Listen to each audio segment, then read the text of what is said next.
不知所状。陛下，陛下，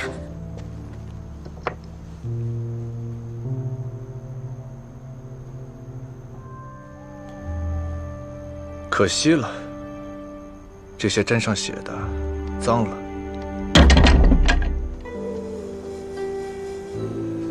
臣妾这就去把手洗干净，重新雕刻。站住！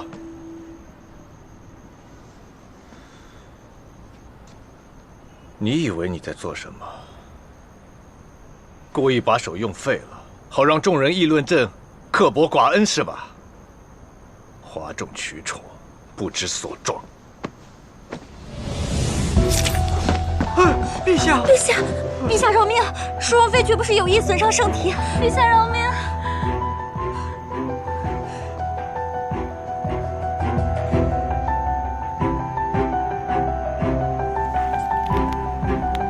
来人！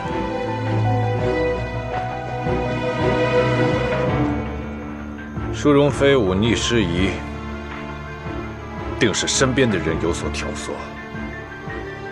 把这2个贱婢拉下去，杖毙。陛下恕罪。慢着。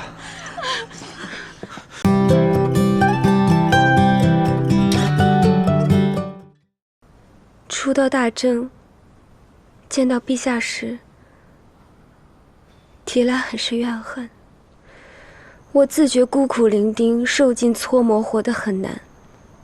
但是现在，提兰不怨了。因为我知道，陛下过得也很难。命运剥夺了您的快乐，也剥夺了我的快乐。提兰不是子赞阿姐，陛下不喜欢提兰，故也无缘与您相知。但提兰还是可以再做一枚龙尾神吊坠。让这个吊坠和您的那个结个伴儿吧。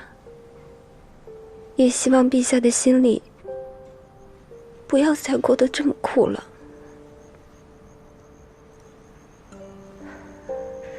很干净的，并没有沾到血。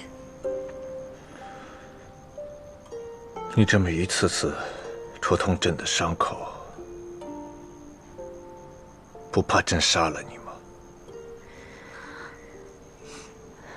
龙尾神在上，神待众人都是一样的。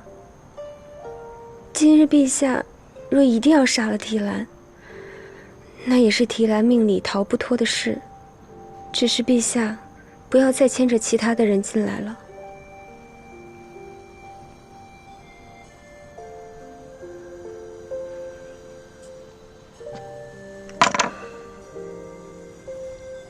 吊坠就不必了，那3万个龙尾神也不用刻了。陛下如何处置这2个婢子？把他们同淑容妃一同送回玉安宫吧。是。